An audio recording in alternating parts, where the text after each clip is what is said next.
I struggled academically early on, but staying focused and sort of paving the way myself, basically what got me here today.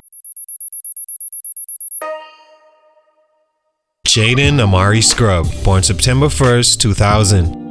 The NBA has always been a league of exceptions, from the playgrounds to prep schools, Division I powerhouses to overlooked junior colleges. Every now and then, a player emerges from the shadows, proving that talent finds its way no matter where it starts. Jay Scrubb was supposed to be one of those exceptions. A 6'5" athletic scoring guard with a natural feel for putting the ball in the basket, Scrubb was billed as the next big thing to break the mold, just a third junior college player to go straight to the NBA. The last to do it before him, Donta Smith in 2004, and before that, Shawn Kemp in 1989. A rare path, one that spoke more to Scrubb's potential than his actual production. But potential is a tricky thing. It's what gets scouts in the gym and teams to take a chance on you. It's what fuels the hype machine, convincing fans that a long shot story will have a Hollywood ending, and that's how they sell it to you. It's what makes a player believe they belong even when the reality of the NBA suggests otherwise. Jay Scrubb was all potential in 2020, a smooth scorer with highlight dunks and an effortless pull-up game, dominating JUCO competition at John A. Logan College. First team NJCAA All-American, averaged over 20 points per game, and declared for the NBA draft without ever playing Division I basketball because he didn't need to, at least in theory. But the NBA isn't JUCO, and what worked against 18-year-olds balancing classes and part-time jobs doesn't always translate against the world's best athletes. Scrubb was drafted 55th overall by the Brooklyn Nets and immediately traded to the Clippers, a franchise known for taking chances on overlooked talent. But the jump was too steep. He spent more time in the G League than the NBA, battling injuries and struggling to find a role beyond his scoring instincts. Over 3 seasons, he played in just 24 NBA games, averaging under 10 minutes per game. By 2023, he was out the league. For all the hopes attached to his name, Jay Scrubb's NBA career never took flight. It wasn't just bad luck or the wrong situation. There were fundamental flaws in his game, real gaps that separated him from becoming the player he was expected to become.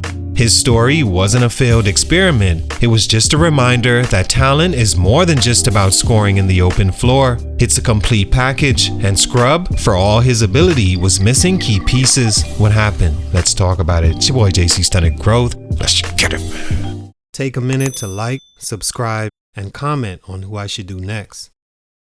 Jay Scrubb, a 6'5" guard from Louisville, Kentucky, took an unconventional path to the NBA. Unlike top-ranked high school prospects, Scrubb wasn't a household name early on. He attended Trinity High School but flew under the radar, failing to attract major Division I offers. With no clear path to big-time college basketball, he enrolled at John A. Logan College, a junior college in Illinois where he hoped to prove himself.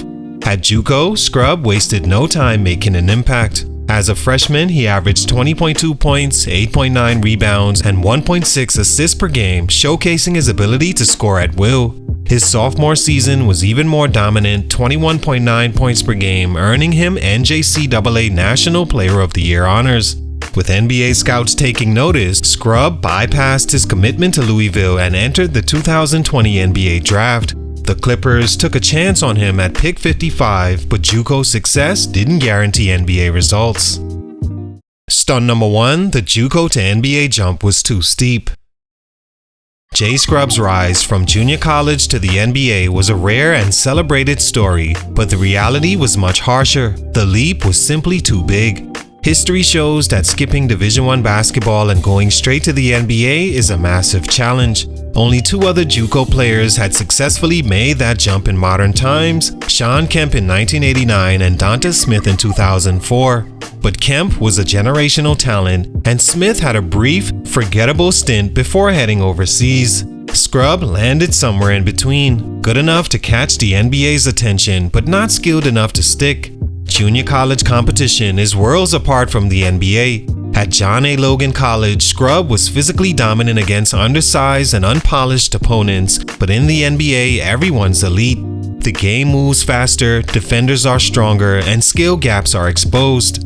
Without playing at the Division I level, Scrubb missed out on structured development, high-level coaching, and competition needed to prepare him for the pros. players who come through Power 5 conferences are seen as battle-tested, facing NBA-level athletes in college. Scrubb didn't have that advantage. His scoring ability was never in question, but his game wasn't refined enough for an NBA role. He wasn't an elite playmaker, struggled with consistency from three, and didn't have the defensive polish to compensate for his offensive gaps.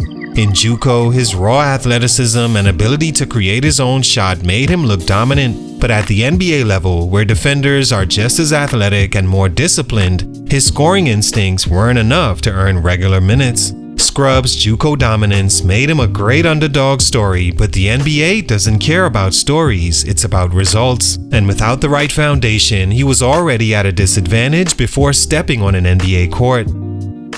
Stunt number 2, injuries took away crucial development time. Even for players with clear NBA skill set, development takes time. Rookies often struggle in their first season, but the ones who succeed are given constant opportunities to improve through practice, training, and live game experience. Jay Scrubb never had that luxury. Almost immediately after entering the league, injuries derailed any chances he had of making real progress. Before he could even play his first NBA game, Scrubb suffered a foot injury that required surgery, forcing him to miss nearly his entire rookie season. For a late second-round pick already facing an uphill battle, missing that much time was a career-altering setback. Instead of developing his game, learning the pace of the NBA, and earning trust of coaches, Scrubb was stuck rehabbing while other players fought for roster spots. Even after recovering, injuries continued to slow his career. In February 2022, another foot injury led to season-ending surgery, once again halting any momentum he was trying to build. By the time he returned, the league had moved on. The Clippers had found other young prospects, and Scrubb was back in the G League, trying to prove himself all over again. For a player in his position, second-round pick, unproven at the highest level, and coming from a non-traditional background, injuries were the worst possible scenario. They didn't just keep him off the floor, they took away his chance to grow. Development in the NBA isn't just about talent, it's about reps, experience, and showing teams you belong. Scrubb barely got that opportunity. By the time he was healthy again, he was already on the outside looking in. Some players can afford to miss time and still find their way back, but for someone in Scrubb's position, every missed game was another step closer to being forgotten. Stunt number 3, a one-dimensional game. In today's NBA, being a scorer isn't enough, especially if you're not an elite shooter or playmaker. Jay Scrubb entered the league as a pure scorer, but he didn't have the versatility or efficiency to carve out a long-term role. His game was built around isolation scoring, attacking the basket, and mid-range pull-ups, skills that looked dominant in JUCO but didn't translate as easily against NBA defenses. The problem, Scrubb wasn't a reliable three-point shooter, and in a league where spacing is everything, that was a major weakness. In his sophomore JUCO season, he shot just 33.3% from deep. Not terrible, but not the kind of shooting that makes NBA defenses respect you. At the next level, defenders weren't worried about his three ball, which made it harder for him to get to the rim. Without elite shooting or a polished offensive package, he became easier to defend. Beyond scoring, Scrubb wasn't an exceptional passer or playmaker. He averaged just 1.6 assists per game in JUCO, meaning he was more of a shoot-first player than creator for others. In the NBA, that's a tough archetype to succeed with unless you're highly efficient or can play multiple roles. Without strong passing ability, he wasn't trusted to run an offense, and without elite catch-and-shoot skills, he didn't fit as an off-ball threat. Defensively, Scrubb had the athletic tools to compete, but lacked the awareness and consistency to be a lockdown defender. On a roster filled with young talent fighting for minutes, he needed to bring more than just scoring, but without elite shooting, playmaking, or defense, he didn't stand out in any one area. In the NBA, if you're not great at something, you're replaceable. Scrubb was talented, but in a league full of specialists, he was just another name on the depth chart. All in all, Jay Scrubb's NBA journey was a case of potential meeting reality.